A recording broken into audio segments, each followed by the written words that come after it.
ባለፈው በተለያዩ ሚዲያዎች ላይ የወጣ የሆነ ርዕስ አየው እውነቱን ለመናገር ከው ነበር ያደረገኝ እንዲህ ይላል ሳይንቲስቶች የሞተን እንስሳ ወደ ህይወት መልሰው አመጡ ይላል ምን ይወሩ ነው እነዚህ ሰዎች ስለ አሰብኩ እውነት ከገጸ ምድር ላይ የጠፋን ነገር ወደ ህይወት መልሰው አመጡ ይህ ደግሞ የውሸት ጽሑፍ የያዘ አንቀጽ ወይም ፌክ የዜና አርቲክል አልነበረም በሜንስትሪም ሚዲያዎች ላይ ሁሉ እንደ ጉድ እየተዘገበ የነበረ ጉዳይ እንጂ በትልልቅ የሳይንስ ዌብሳይቶች ላይ በሶሻል ፕላትፎርሞች ላይ ሁሉ የተዘገበ ጉዳይ ነበር ህዝቡም ጮቤ ረግጦ በጣም ደስተኛ ሆኖ ልክ የሰው ልጅ እንደደረሰበት የሌላ ደረጃ ስኬት ቆጥሮ እንደ ጉድ ሲያጋራው ሼር ሲያደርገው ነበር ነገሩ እንዲህ ነው የሚያወሩት ዳየር ውልፍ ስለተባለ የተኩላ ዘር ነው ይህ የተኩላ ዘር በበረዶ ዘመን አካባቢ ከበርካታ ሺህ ዓመታቶች በፊት ይኖር የነበረ አዳኝ ፍጥረት ነበር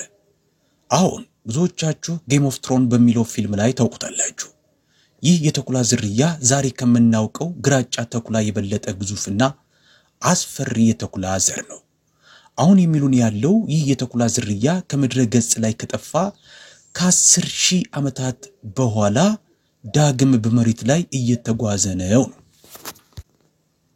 ነገር ግን ነገሮች እንግዳ መሆን የሚጀምሩት እዚህ ጋር ነው በደንብ ካላዳመጣችሁኝ እየሆነ ያለውን ነገር ልታጡት ትችላላችሁ መጀመሪያ ነገሩ እብደት ይመስላል አይደል ማለት ከሳይንስ አንፃር እንኳን የማይቻል ነው ነገር ግን የሚሉትን ነገር በደንብ ወደ ውስጥ ከመረመራችሁና ካያችሁት አብለጭላጭ የዜና አርዕስቶቹን ሳይሆን ተጨባጭ ዳታዎቹን አጠቃላይ ይህ ወደ ህይወት የማምጣት ነገር ውሸት ነው ትኩረት መስረቂያ ነው ምክንያቱም እውነቱ ምንም ነገርን ወደ ህይወት ያመጡ አለመሆኑ ነው ያደረጉት የዘመናዊውን ግራጫ ተኩላ ዲኤንኤ ወስደው ትንሽ በማስተካከል ምናልባትም ጸጉሮቹን ትንሽ ወፈር ሰውነቱን ትንሽ ገዘፍ በማድረግ ጥቂት ዘረመሎቹን እዚህም እዛም በመቀየር ዳየር ውልፍ የተባለውን የተኩላ ዝርያ ይመስላል በማለት ይፋ አደረጉ ወዲያውኑ ሚዲያው ይህንን ወስዶ ወደ ትንሳኤ ታሪክ ቀየረው ብዙ ሰዎች ያላነበቡት ይህኛውን ክፍል ነው ሳይንቲስቶች ራሳቸው ይህ እውነተኛ ዳየር ውልፍ የሚባለው ተኩላ አለመሆኑን አምነዋል በርግጥ በራሳቸው ቃልም ያሉት እንዲህ ነው ዳየር ውልፍን ወደ ህይወት መልሰን ያመጣን አይደለም እርሱን የሚመስልና እንደ እርሱ አይነት ተግባር ያለውን ወኪል ዝርያ እየፈጠርን እንጂ ሲሉ ሳይንቲስቶች አምነዋል ስለዚህ ቃል በቃል የሚታየውን እንደማይመስል እየነገሯችሁ ነው ተመሳሳይ የሆነ አርቲፊሻል የሆነ ሰው ሰራሽ የሆነ ነገርን እየገነቡ እንጂ እውነተኛውን ፍጥረት እየመለሱ አይደለም እውነተኛ ትንሳኤ አይደለም ዳግም የእውነት መመለስ አይደለም ነገር ግን አርዕስተ ዜናዎቹ ተመለሰ የማይቻለውን አደረግን ከመሬት ገጽ የጠፋው ፍጥረት ዳግም በመሬት ላይ ሄደ በማለት ጉዳዩን አለቀጥ አጮሁት ቁጭ ብዬ ሳስበው ነገሩ ስለ ተኩላ አልመስልህ አለኝ የበለጠ ጥልቅ ትርጉም ያለው ነገር መሆኑ ገባኝ ምክንያቱም እንደ ሙስሊም ህይወትና ሞት የአካላዊ ሁኔታ ብቻ ለመሆኑን እናውቃለን ቴክኖሎጂን ተጠቅመን የምናበራውና የምናጠፋው ስነ ህይወታዊ ሂደትም አይደለም ህይወትና ሞት መለኮታዊ ትእዛዝ ነው የአላህ ፍቃድ ብቻ ናቸው ዳየር ውልፍ የተባለው የተኩላ ዝርያ ግራጫ ተኩላ ከሚባለው የተኩላ ዝርያ ጋር በዘር እንኳን አይዛመድም ሰዎች እንደሚያስቡት የዛሬዎቹ ተኩላዎች ገዘፍ ያሉ ግልባጭ ብቻም አይደሉም ፍጹም ከተለየ የዘር ሐረግ የመጡ ናቸው ከተኩላዎች ይልቅ ለቀበሮች ዘራቸው የቀረበ ነው ይህ ልዩነትም የተፈጠረው ከሚሊዮን ዓመታቶች በፊት ነው ይህ ማለት ዛሬ በላብራቶሪ ውስጥ ምንም ቢፈጥሩ ምንም ያህል ተመሳሳይ ቢመስሉ ምንም ያህል ከእውነተኛው ጋር የሚመሳሰል ባህሪ ቢያሳይም ዳየር ውልፍ አይደለም ማለት ነው ኦሪጂናል ዝርያው ጠፍቷል ከገጸ ምድር ላይ ጠፍቷል እርሱን መልሶ ማምጣት የሚችለው ብቸኛው አካል ከፈቀደ አላህ ብቻ ነው ሳይንቲስቶች አምላካዊ የሚመስልን ገድል እንደፈጸሙ አክት ሲያደርጉና ሞትን ቀለበስን ብለው በአደባባይ ማወጅ ሲጀምሩ ነገሩ ሳይንስ መሆኑ ይቀርና የቁም ቅዠት ይሆናል ነገሩን አደገኛ የሚያደርገው ደግሞ ፌክ ተኩላ መፍጠራቸው ሳይሆን የአላህ ብቻ የሆነውን ወሰን ማለፋቸውን ህዝቡ እንዲያምን ማድረግ መቻላቸው ነው አዳምጡኝ ይህ የኔ አስተያየት ብቻ አይደለም ሳይንስ አሁንስ አበዛው ብሎ ስሜታዊ የመሆን ጉዳይም አይደለም ነገሩ ይህ አላህ በቁርአን ላይ ደግሞ ደጋግሞ የነገረን ነገር ነው ህይወትን የሚሰጠውም የሚገድለውም እርሱ ብቻ ነው በማለት በሱራ በቀራ በአያ 258 ላይ ወደዚያ አላህ ንግስናን ስለሰጠው ኢብራሂምን በጌታው ነገር ወደ ተከራከረው ሰው አላየህም ኢብራሂምም ጌታዬ ያ ሕያው የሚያደርግና የሚገድል ነው ባለ ጊዜ እኔ ሕያው አደርጋለሁ እገድላለሁም አለ ኢብራሂምም አላህ ፀሐይን ከምስራቅ በኩል ያወጣል አንተ ከምዕራብ በኩል አምጣት አለው። ያም የካደ ሰው ዋለለ፣ መልስ አጣ። አላህም በዳዮች ህዝቦችን አይምርም። በሱራ አልሙእሚኑን በአንቀጽ 80 ላይ እርሱ ያ ሕያው የሚያደርግ የሚገድልም ነው፣ የሌሊትና የቀን መተካካትም የእርሱ ነው አታውቁምን ይላል። በሱራ ጋፊር በአንቀጽ 68 ላይ መልእክቱ የበለጠ ግልጽ ይሆናል። እርሱ ያ ሕያው የሚያደርግ የሚገድልም ነው። አንዳችን ነገር በሻም ጊዜ ለእርሱ የሚለው ሁን ነው፣ ወዲያውም ይሆናል። እንደገና በሱራ አልሐዲድ ላይ እንዲህ ሲል ያስታውሰናል። የሰማይና የምድር ንግስና የእርሱ ብቻ ነው፣ ሕያው ያደርጋል ይገድላልም፣ እርሱ በነገሩ ሁሉ ላይ ቻይ ነው ይላል። እንደገና በሱራ አልኢምራን በአንቀጽ 156 ላይ አላህ ሕያው ያደርጋል ይገድላልም፣ አላህም የምትሰሩትን ሁሉ ተመልካች ነው ይላል።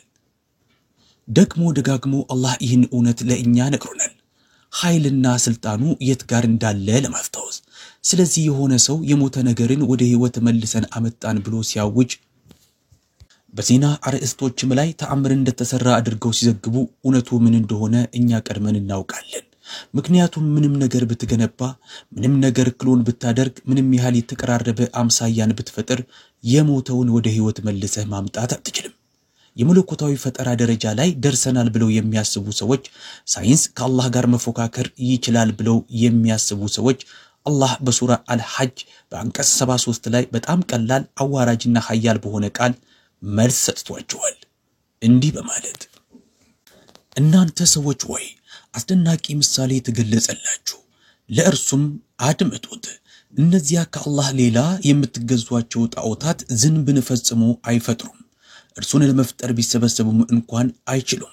አንዳችንም ነገር ዝንብ ቢነጥቃቸው ከእርሱ አያስጥሉትም፣ ፈላጊውም ተፈላጊውም ደከመ ይላል። ላፍታ ያህል ይህን አንቀጽ አስቡት።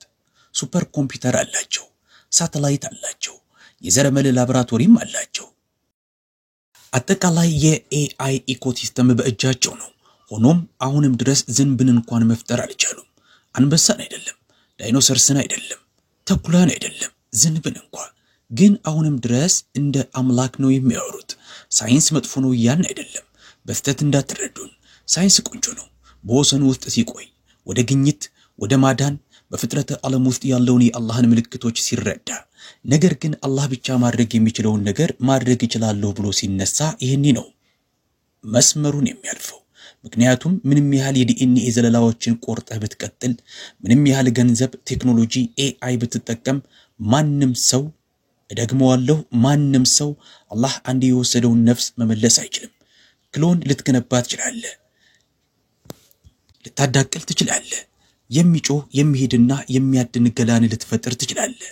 ነገር ግን አንዴ የሄደውን ወደ ነበረበት መመለስ ፈጽሞ አይቻልም። ምክንያቱም ነፍስ ሩህ የምትመጣው ከአላህ ነው።